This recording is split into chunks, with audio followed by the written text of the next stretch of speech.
మాటండి. Maturity అంటే శరీర భాగాల్లో వచ్చే మార్పో, లేదా అంటే గొంతులో వచ్చే మార్పు కాదు. అవి ప్రకృతి సిద్ధమైనవే. అవి అందరిలోనూ వస్తాయి.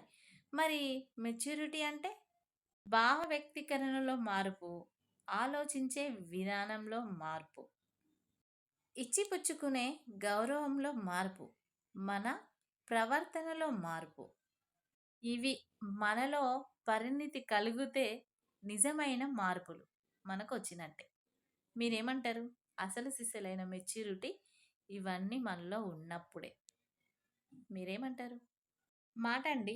ఎవరికైనా ఉపకారం చేయాలంటే ముందుగా మీ కన్న తల్లిదండ్రులకు ఉపకారం చేయండి. ఎందుకంటే ఎవరికైనా మర్యాద ఇవ్వాలి అనుకుంటే ముందు మీ తల్లిదండ్రులకే ఇవ్వండి. ఎందుకంటే వాళ్ళకన్నా గొప్పవాళ్ళు ఎవరు ఉండరు. వాళ్ళు మనకు దూరమైనప్పుడే ఆ విలువ, ఆ బాధ మనకు తెలుస్తుంది. అప్పటి వరకు చాలామందికి తల్లిదండ్రుల విలువ లేకుండానే పోతుంది. మీరేమంటారు? లేకుండా అంటే తెలియకుండానే పోతుంది. నిజమే కదా! మాటండి. మన జీవితంలో ఉండే ఎలాంటి బంధమైనా సరే దూరం అవ్వడానికి రెండే 2 కారణాలు. ఒకటి మన ప్రవర్తన, 2 ఎదుట వాళ్ళ ప్రవర్తన. మన ప్రవర్తన అయితే మనం మార్చుకోవడానికి అవకాశం ఉంటుంది.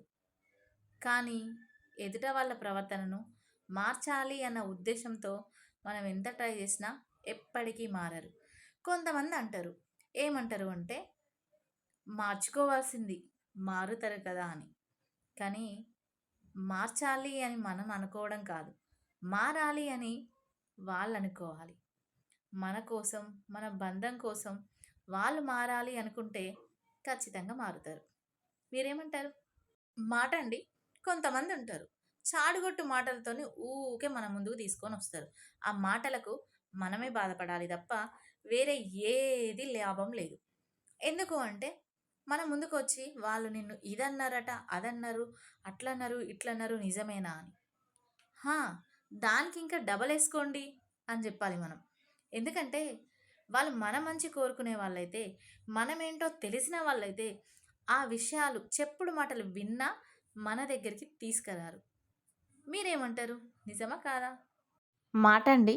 చీకట్లో కూర్చొని ఎవరో వచ్చి దీపం వెలిగిస్తే వెలుతురులో ఉండాలి అనుకోవడం మూర్ఖత్వమే అవుతుంది. మనం లేచి దీపం వెలిగిస్తేనే మనం ఉన్న దగ్గర వెలుతురొస్తుంది. అలాగే మనం నలుగురికి వెలుతురిస్తాం. కానీ ఒకరిపైన మనం ఆధారపడి ఉన్నామనుకోండి, ఎప్పుడు వాళ్ళ వెనకాలనే మనం ఉండాల్సొస్తుంది. వాళ్ళ వెలుతురులో మనం కనిపిస్తాము అంతే. ఏమంటారు? మాటండి. జీవితంలోని చిన్న చిన్న ఆనందాలు ఎప్పుడూ మిస్ కాకండి. ఒక రోజున అర్థమవుతుంది. మీరు పొందినవి మామూలు విషయాలు కావని. మీరు కోల్పోయినవి తిరిగి రావని. మీరేమంటారు? మాటండి. ఒక్క నిమిషంలో జీవితం అయితే ఏం మారదు కానీ, ఆ ఒక్క నిమిషం ఆలోచించి తీసుకున్న నిర్ణయం మాత్రం జీవితాన్ని మార్చేస్తుంది. మీరేమంటారు? మాటండి. తెలిసిన కుటుంబం గురించి ఒక మాట మాట్లాడుకుందాం. ఒక్కడే కొడుకు అమ్మా నాన్నకి. చిన్నప్పటి నుంచి పాపం వాళ్ళు కష్టపడి పెంచి పెద్ద చేసి చదివిపిచ్చిండ్రు. వాళ్ళకి లేట్‌గా పుట్టిండట.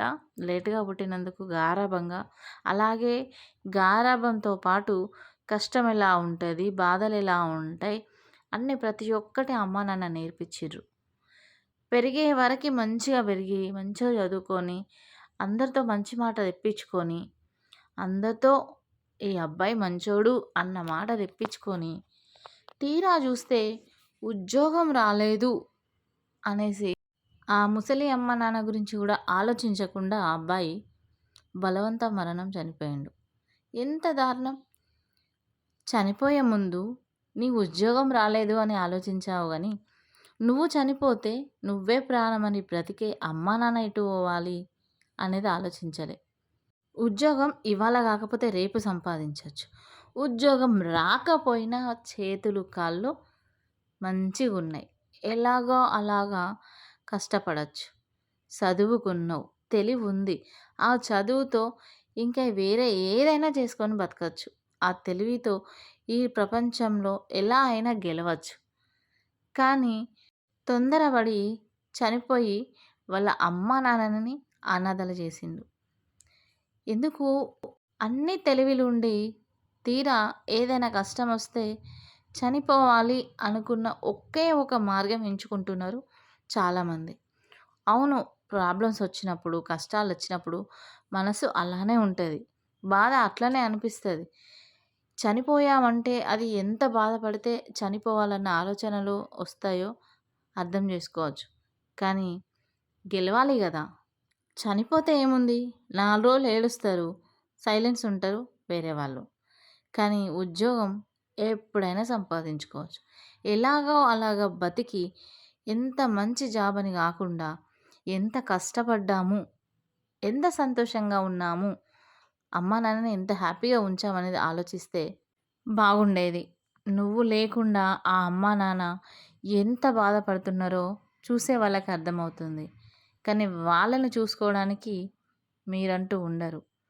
కాబట్టి ఎన్ని కష్టాలొచ్చినా చనిపోవాలన్న నిర్ణయం మాత్రం తీసుకోకండి. ఎలాగో బ్రతకాలి, గెలవాలి. అది ఒక్కటి మాత్రం మైండ్‌లో పెట్టుకోండి. వీడియో నచ్చితే లైక్ చేయండి, షేర్ చేయండి, కామెంట్ చేయండి, సబ్స్క్రైబ్ చేయడం మర్చిపోకండి. Thank you.